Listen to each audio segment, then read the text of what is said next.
இன்றைக்கி நம்ம பார்க்க போகிறது சென்னைக்கு மிக அருகாமையில் அமைந்துள்ள ஸ்ரீ மகாபைரவர் ருத்ர ஆலயம் அப்படிங்கிற ஆலயத்தை தாங்க, பைரவ ஆலயத்தை நம்ம பார்க்க போகிறோம்.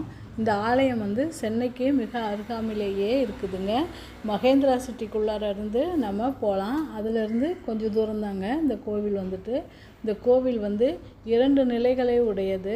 மகேந்திரா சிட்டி வந்துட்டோம்னா அதுலேருந்து கொஞ்சம் தூரத்துலேயே இந்த திருவடி சூலம் அப்படிங்கிற ஊரில் இந்த கோவில் அமைஞ்சிருக்குங்க. இந்த கோவிலில் மகாபைரவர் ஆலயம் 2 நிலைகளால் ஆனது. இது மேலே இருந்து பார்க்கும்போது ஒரு ஸ்ரீ சக்கரம் போல் அமைந்துள்ளது. இது இன்னொரு பக்கம் பார்த்தோம்னா ஒரு ஸ்தூபி வடிவில் அமைஞ்சிருக்குதுங்க. இதில் மேல் மட்டத்தில் கால பைரவர் இருக்கிறாருங்க.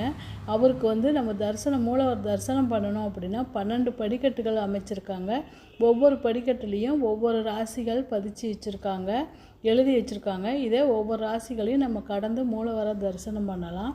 கீழ்மட்டத்தில் பார்த்திங்கன்னா நமக்கு சப்த கன்னிகள் விளக்கு வடிவங்களாகவும் சப்த ரிஷிகள் கல் வடிவிலையும் அமைச்சிருக்காங்க.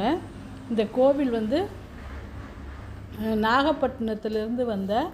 நாகப்பட்டினம் சொந்த ஊராக கொண்ட ஒரு பைரவ சித்தாந்த சுவாமிகள் தாங்க இந்த கோவிலை வடிவமைச்சிருக்காங்க.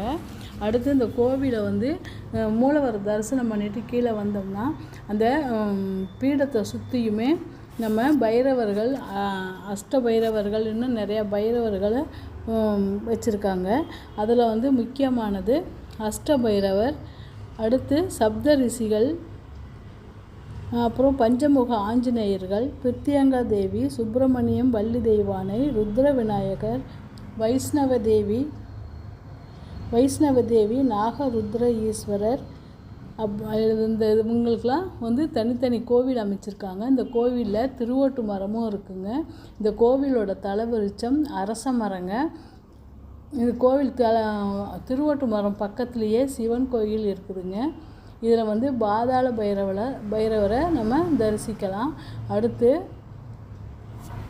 ஞான தட்சணாமூர்த்தி அப்படிங்கிறவர் இந்த பெரிய லிங்கத்துக்கு கீழே ஒரு குகை கோவிலுக்குள்ளார இருக்கிறாருங்க. அவரையும் நம்ம தரிசனம் பண்ணலாம்.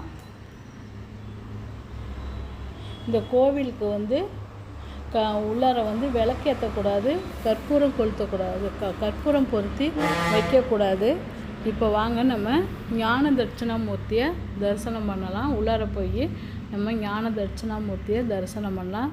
போயிட்டு வெளியில் வந்தோம்னா நமக்கு கொடிமரம், நம்ம போகும்போது பார்த்தா கொடிமரம் இருக்குதுங்க. கொடிமரத்தை தரிசனம் பண்ணிவிட்டு நம்ம வெளியில் வந்துடலாம்.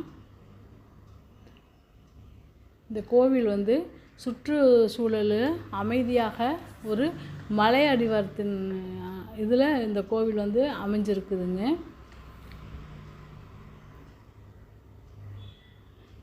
நல்லா அமைதியாக தரிசனம் பண்ணணும் அப்படிங்கிறவங்க இந்த கோவிலுக்கு வாங்க, தரிசனம் பண்ணிட்டு போங்க. பைரவர் அப்படிங்கிறவர் சிவபெருமான் 64 அவதாரங்களில் பைரவ அவதாரம்ங்கிற 64வது அவதாரங்க. இது இந்த கோவிலில் சித்தர்கள், ரிஷிகள் மற்றும் சப்த கன்னிகள், அப்புறம் பைரவர்கள் அனைவருக்குமே இங்கு கோவில் அமைச்சிருக்காங்க. தனித்தனி கோவிலாக அமைச்சிருக்காங்க. நீங்களும் இந்த கோவிலுக்கு சென்று கால பைரவரை தரிசித்து வாருங்கள். நன்றி, வணக்கம்.